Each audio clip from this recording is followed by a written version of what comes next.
بعض لوگ بات ایسے ہی کرتے ہیں کہ وہ علم صحیح نہیں ہوتا، جس کی وجہ سے معاشرہ غلط سمت میں جانا شروع کر دیتا ہے. میرا مقصد ان کا مذاق اڑانا نہیں ہے، لیکن یہ بات چونکہ اس سے نوجوان غلط گائیڈ ہو رہے ہیں، اس لیے میں نے کہا اس کی وضاحت کروں گا. موقع آ گیا تو وضاحت کرنے کا موقع مل رہا ہے. پھر انہوں نے محترم نے مثال دی کہ جو ابو لہب کی بیوی تھی، جس کے بارے میں قرآن میں آتا ہے اس کے گلے میں رسی تھی اور پھندا لگا اور مر گئی. بڑی کافر عورت تھی نا، تو وہ کافر عورت تھی تو وہ بھی تو کسی بچے کی ماں ہوگی، تو کیا اس کے بھی قدموں میں جنت ہے؟ تو یعنی وہ بتا رہے تھے کہ ہر ماں کے قدموں میں جنت نہیں ہوتی بھائی، ماؤں کی بھی دو قسمیں ہوتی ہیں، کچھ اچھی ہوتی ہیں کچھ بری ہوتی ہیں. یہ غلط گائیڈنس ہو رہی ہے. ہر ماں کے قدموں تلے جنت ہے، چاہے وہ کافر بھی ہو. بات یہ ہے کہ وہ ماں کے قدموں میں ماں کے لیے جنت نہیں ہے. کس کے لیے جنت ہے؟ اولاد کے لیے جنت.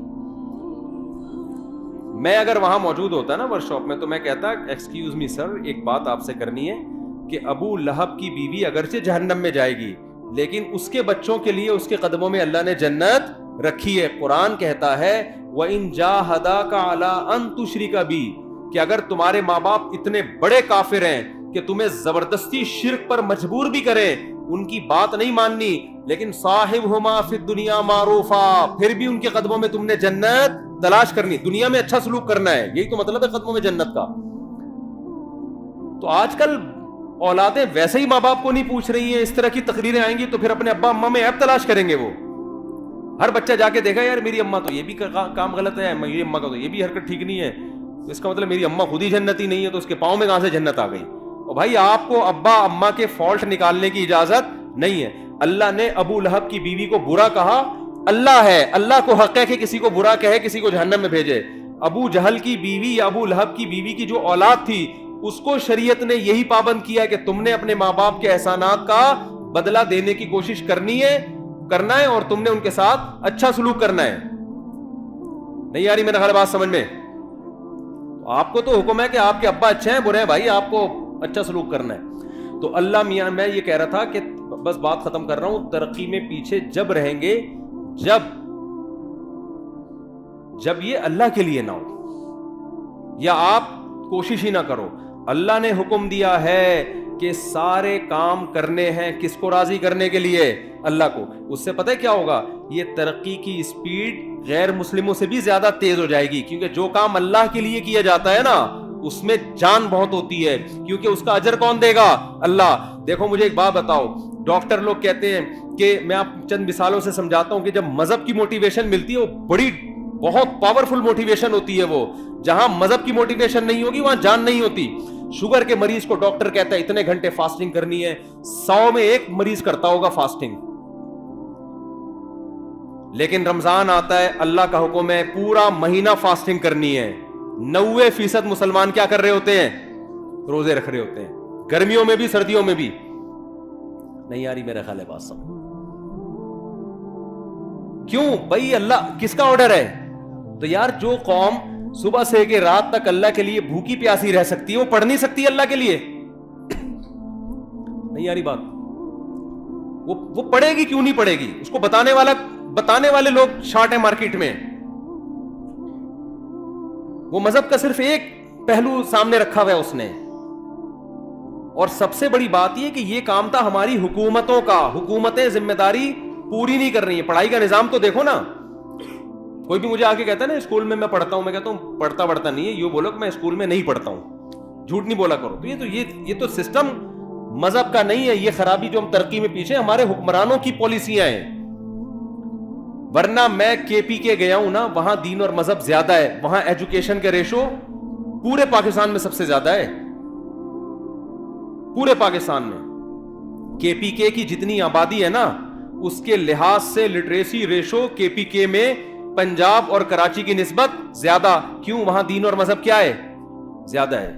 دین اور مذہب زیادہ ہونے کی وجہ سے جو اخلاقی برائیاں ان کا ریشو کیا ہے؟ کم ہے. جب اخلاقی برائیاں کم ہوتی ہیں تو آپ اپنے ہدف کو فوکس کرتے ہو. تو اس لیے اللہ آپ کو ترقی سے منع نہیں کر رہا. المومن القوی خیر من المؤمن الضعیف. حدیث میں آتا ہے طاقتور مومن اللہ کو کمزور مومن سے زیادہ محبوب ہے.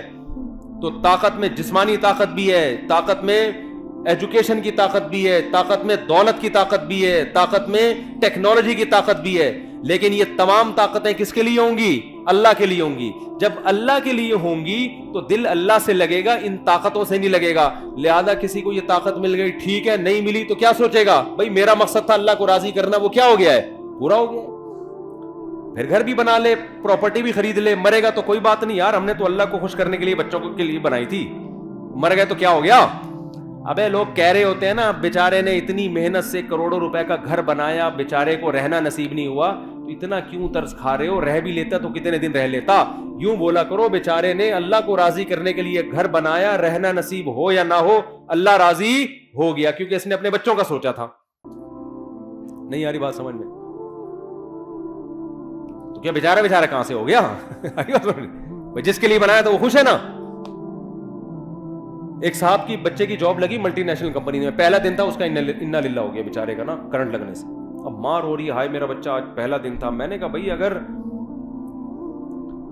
آخرت کے لیے یہ کام کیا ہے نا تو کامیاب ہو گیا, آخرت کے لیے نہیں کیا تو آج نہیں تو کل بہرحال اس نے مرنا تھا. کتنے دن زندہ رہ لیتا ہے انسان؟ تو مسلمان کیا سوچتا ہے ہر چیز میں. تو ہم تو آپ کو زیادہ, ہم تو کہہ رہے ہیں اپنی صحت بنانا یہ مذہب کا حکم ہے.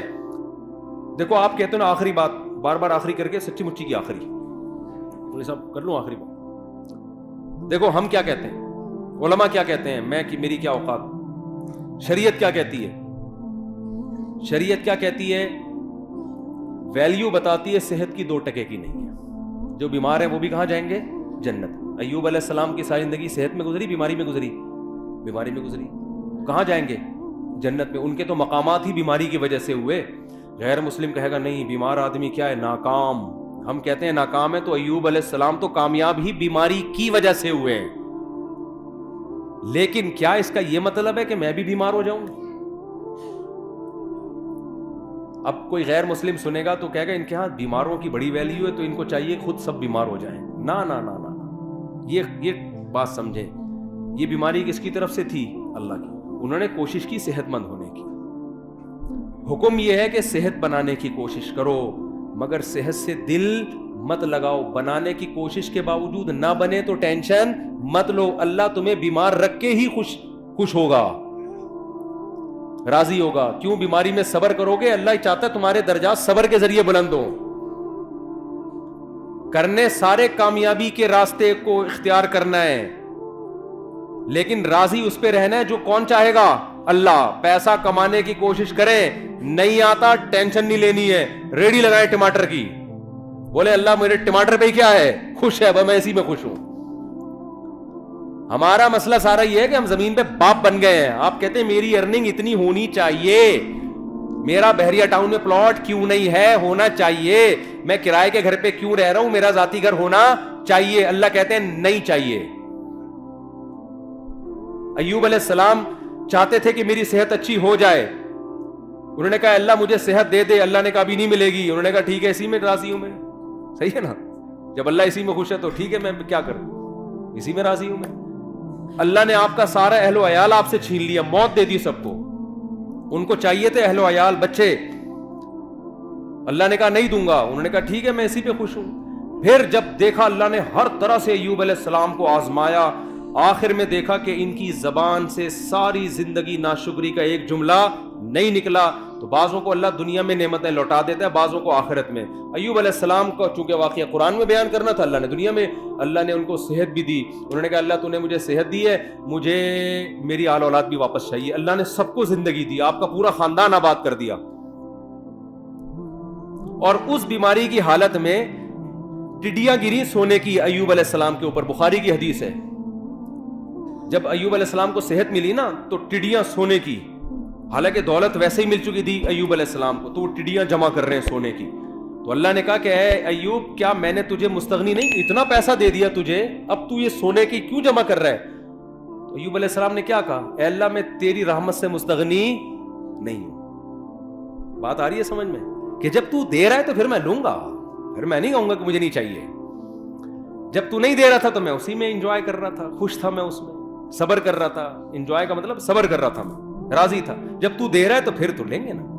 لوگ پتہ ہے مولویوں سے یہ تصور رکھتے ہیں کہ غریب بھی یہ رہے, پیسہ آئے تو بھی ٹکرے ماریں گے, نہیں چاہیے ہمیں, سارے پکوڑے سموسے ہم ہی کھائیں, یہ مولوی لوگ رکشے میں ہی جائیں, W11 میں ہی لٹک لٹک کے جائیں. تو بھائی اگر کسی مولانا کے پاس پیسہ ہے یا گاڑی ہے, وہ تو ضروری نہیں جس کے پاس گاڑی ہو پیسہ بھی ہو, یہ جس کی 4 بیویاں ہو پیسہ بھی ہو, یہ ضروری نہیں ہے. ہمارے نبی کی 9 بیویاں تھیں, پیسہ نہیں تھا. علماء کو تو ویسے ہی لوگ گاڑی میں بٹھا کے لے جا رہے ہوتے ہیں.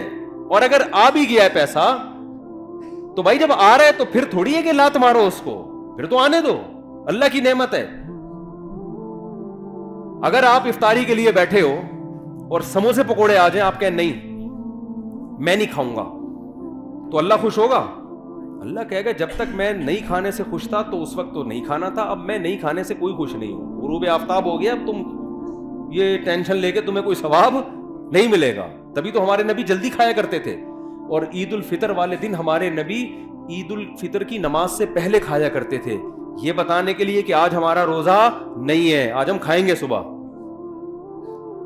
کیونکہ اللہ نے پابندی ہٹا لی ہے تو ہم کھائیں گے اب. تو اس لیے میرے بھائی جب آ رہا ہے تو پھر آنا دو, دل پھر بھی نہ لگاؤ, نہ اس وقت لگاؤ نہ اس وقت, جب آ رہا ہے تو پھر اللہ کی نعمت سمجھ کے. تو ایوب علیہ السلام کو اللہ نے ان کا اہل و عیال بھی دے دیا, اللہ نے ان کو دولت بھی دے دی, اور یہی ان کی آزمائش تھی جس پر اللہ نے ان کا ذکر قرآن میں نعم العبد, کیا خوب بندہ تھا ہمارا. تو اس لیے میرے بھائی صحت کی بھی کوشش کرو. ایک بیماری اللہ کی طرف سے ہوتی ہے, ایک کس کی طرف سے ہوتی ہے؟ آپ کی حرکتوں کی طرف وجہ سے. جو حرکتوں کی وجہ سے آپ کو ترقی نہیں مل رہی نا, اس پہ اللہ راضی نہیں. نہ ہمارے یہاں سائنٹسٹ پیدا ہو رہے ہیں, نہ ہمارے یہاں اچھے ڈاکٹر پیدا ہو رہے ہیں, نہ ہمارے یہاں اچھے انجینئر پیدا ہو رہے ہیں, اور ہم کہیں مسلمان چونکہ ایکچولی آخرت سے دل لگا بیٹھا ہے نا, ایکچولی اس وجہ سے ہم ترقی نہیں. تو بھائی تم پوستی ہونے کی وجہ سے ترقی نہیں کر رہے ہو, کرپٹ ہونے کی وجہ سے, سست ہونے کی وجہ سے ترقی نہیں کر رہے ہو. اس ترقی کو یہ نہیں کہیں گے کہ دنیا سے دل نہیں لگایا ہوا, یہ دنیا سے دل لگانے کی وجہ سے نہیں ہو رہی, کیونکہ صبح اٹھتا ہے اپنی مرضی سے, دل لگایا ہوا ہے کہ سارے مزے میں ابھی اڑا لوں, گٹکے میں ٹائم گزار رہا ہے, چھٹے لگا رہا ہے, گٹروں کے ڈھکنوں پہ رات بھر بیٹھا ہوا ہے, تو صبح یونیورسٹی کہاں جائے گا؟ آئی بات سمجھ میں؟ تو اب ہم نے ترقی غیر مسلموں سے زیادہ کرنی ہے, کیونکہ ہمارے پیچھے مذہب کی موٹیویشن ہے. سلمہ ابن اکوع رضی اللہ عنہ گھوڑے سے تیز دوڑتے تھے. کیوں دوڑتے تھے؟ پیغمبر کی یہ حدیث سنی ہوئی تھی کہ طاقتور مومن اللہ کو زیادہ محبوب ہے کمزور مومن سے. آج جتنا نیک ہوگا نا, اسپیڈ اتنی ہی سلو ہوتی چلی جائے گی اس کی. جب حضرت جی بنے گا پھر تو اٹھائے نہیں, پولیس آئے گی اٹھانے کے لیے, بہت نیک ہے یہ, وہ تو چلو اللہ کی طرف سے. جوان کیونکہ نیک بہت ہے, پولیس آ رہی ہے, حضرت اٹھے یار خدا کا واسطہ, اٹھا ہی نہیں جا رہا, نیک بہت ہیں, اتنے نیک ہیں کہ چلا ہی نہیں جاتا حضرت سے. یہ تو اللہ کی طرف سے اگر ایسی بیماری ہے پھر تو یقینا نیک ہیں. لیکن حضرت آپ اپنی خوراک پہ غور کریں, آپ کو دھماکے سے پھٹ جانا چاہیے تھا جو آپ کھا رہے ہیں. صبح اتنے پراٹھے, دوپہر پھر یہ, پھر رات کو دیر سے کھا کے حضرت سو جاتے ہیں, پھر صبح اٹھتے ہیں پھر اتفاق سے سو جاتے ہیں. پھر دوپہر اگر کوئی کام ہوا تو کر لیا, نہیں تو پھر سو گئے. اور لیبل یہ لگایا جاتا ہے حضرت کے دل میں دنیا سے بالکل بھی محبت نہیں. یہ جو حضرت فلانے کو ہینڈسم ہونے کا شوق ہے, جاگنگ کرتا ہے, بھاگتا ہے, اصل میں دنیا کی لالچ. تو میرے بھائی وہ مطلب نہیں ہے, صحیح ہے نا. مسلمان کی صحت بھی اچھی ہوتی ہے, خوراک پہ کنٹرول کرتا ہے. کیوں؟ اس کے رب کا حکم ہے کہ یہ زندگی جو پروجیکٹ کے لیے تمہیں بھیجا ہے نا, اس پہ جب کمپنی بلائے گی تو آنا, خود سے بھاگ کے آئے نا. اگر وہ جو میں نے مثال دی تھی نا کمپنی کی, تو پھر پولیس اریسٹ کرے گی. ہمیں تو خودکشی کی اسی وجہ سے اجازت نہیں ہے کہ اللہ میاں نے جس کام کے لیے بھیجا اسی میں لگے رہو, خود سے پہلے قبر میں جانے کی کوشش مت کرو. خودکشی ایک جزوی ہوتی ہے, کلی خودکشی ہے, کھمبے سے لٹک گئے, فوراً مار دیا. اس پہ کتنی شدید وعید ہے. حدیث میں آتا ہے جس نے اپنے آپ کو جس طرح سے قتل کیا, جب تک قیامت قائم نہیں ہوگی نا, برزخ میں اسی طرح مارتا رہے گا. یہ کلی طور پر. اور ایک ہے جزوی, سگریٹیں پھونک کے مار رہا ہے اپنے آپ کو, وزن بڑھتا جا رہا ہے, ڈاکٹر کہہ رہے ہیں تو لڈو کم کر دے ورنہ تو لڈو بن جائے گا تھوڑے دنوں میں. لڈو بن گیا ہے پورا, پھر بھی لڈو پھوڑے جا رہا ہے نا. اور جب اس کو سمجھایا جائے تو کہتا ہے میٹھا کھانا کیا ہے؟ سنت ہے. پھر تیجے کا کھانا, 40ویں کا کھانا, شب برات کا کھانا, 12 ربیع الاول کا کھانا, محرم کے کھانے. ہمارے نبی سے اس قسم کا کوئی کھانا کھانا ثابت نہیں ہے. صرف ایک کھانا نبی نے کھلایا, وہ ہے ولیمہ. بس شادی جب بھی کی کھانا کی, اس کے علاوہ کوئی دعوت نہیں ہے.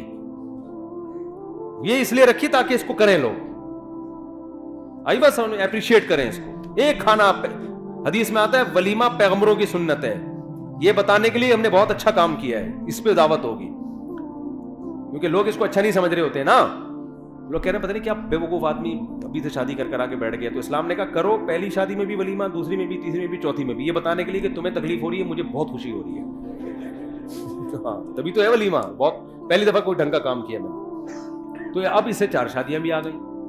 دنیا جب دل لگانے کے 4 شادیاں کس کے لیے کرنی ہے؟ اللہ کی, پیغمبروں کی سنت ہے. نسل بڑھانا کس کی سنت ہے؟ پیغمبروں کی. ہم اس لیے کر رہے ہیں. اب اس میں اگر مزہ بھی آ رہا ہے تو آنے دو یار, جب افطاری میں بھی تو مزہ آتا ہے نا.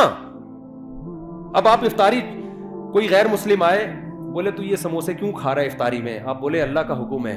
ابے تیرے تو مزہ آ رہا ہے اس لیے کھا رہا ہے تو آپ کیا جواب میں دو گے؟ بھائی جب اللہ کو مجھے یہ دیکھ کے مزہ آ رہا ہے کہ مجھے مزہ آ رہا ہے تو آنے دو نا, اللہ بھی خوش ہے میں بھی خوش ہوں, کیا ہے تجھے کیا تکلیف ہو رہی ہے؟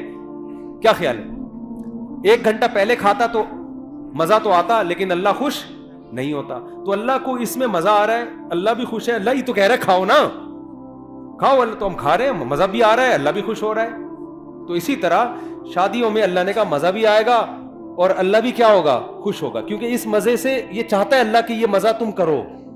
لیکن اگر گرل فرینڈ رکھی, بد نظری کی, انٹرنیٹ پر فحش فلمیں دیکھی, مزہ تو آئے گا مگر قیامت میں یہ مزہ کرکرا, کیونکہ اللہ کو غصہ بہت آئے گا اس پہ. حلال میں مزہ بھی ہے اور اللہ کی رضا بھی ہے. میں جب دوسری کر رہا تھا نا, لوگ کہہ رہے تھے ابے سنت کا لیبل لگایا ہوا ہے, اصل میں تو مزے اڑانے کا شوق ہے. تو میں نے کہا مزے اڑانے کا شوق تو تمہیں بھی ہونا چاہیے, کیا خیال ہے؟ کس کو نہیں ہے دنیا میں؟ لوگ گٹکے کھا رہے ہیں, سٹے لگا رہے ہیں مزے کے لیے, تو تم بھی کر لو. میں تو کر اس لیے, میں نے کہا یار جب اللہ کو خوشی ہو رہی ہے کہ اگر مجھے مزہ آ رہا ہے تو اللہ کو خوشی ہو رہی ہے, تو میں کیوں نہیں کروں ایک کام. بھائی ویسے آتا واتا نہیں ہے, یہ دماغ میں رکھ لینا, حقیقت بتا رہا ہوں میں. کیونکہ ابھی کل ایک بندے کا چند دن پہلے ایک بندے کی پرچی آئی کہ میں نے دوسری کی ہے, مجھے بالکل بھی مزہ نہیں آ رہا. اس کا حاصل یہ تھا کیونکہ میری بیوی دھمکی دے رہی ہے, گھر آئی نا الٹا لٹکا کے ماروں گی تجھے میں, سالے الگ ڈنڈے ونڈے لے کے چل رہے ہیں. لیکن اگر آ بھی جائے تو بھائی اس پہ اللہ کو کوئی غضب نہیں ہے, اللہ اس پہ کیا ہے؟ خوش ہے. کیوں؟ اس پہ بہت ساری برکتیں ہوتی ہیں.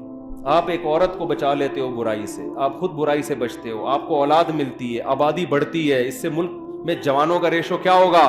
زیادہ. بوڑھوں کا ریشو جوانوں کے مقابلے میں کم, کھانے والے کم, کمانے والے زیادہ. تبھی تو یورپ چاہتا ہے ایک ایک بچے پہ 20-20 لاکھ روپے انعام دے رہا ہے وہ, پاکستانی اعتبار سے, کہ پیدا کرو. ان کو پتا ہے کہ یار ہمارے پاس سب کچھ ہے, نسل ہی نہیں ہے, لہذا ہم ویسے ہی ختم ہو رہے ہیں, اور ہمارے پاس کچھ بھی نہیں ہے, ایک نسل ہی ہے. اگر یہ بھی ختم کر دی نا تو نہ نسل ہوگی نہ ٹیکنالوجی ہوگی, ایویں ہی ختم ہو جائیں گے ہم, ٹھیک ہے نا. تو دونوں چیزیں ساتھ ساتھ چلاؤ, بچوں بھی پیدا کرو, پڑھاؤ بھی, تربیت بھی کرو ان کی. تو خیر اس لیے بھائی شادیاں بھی ہیں اسلام میں, اور اسلام تو جلدی شادی کا حکم دیتا ہے, عورتوں کے گھر بستے ہیں اس سے. تو میں نوجوانوں سے کہتا ہوں نہ فلمیں دیکھو, نہ لڑکیوں سے دوستیاں لگاؤ, کیا کرو بھائی؟ نکاح کرو.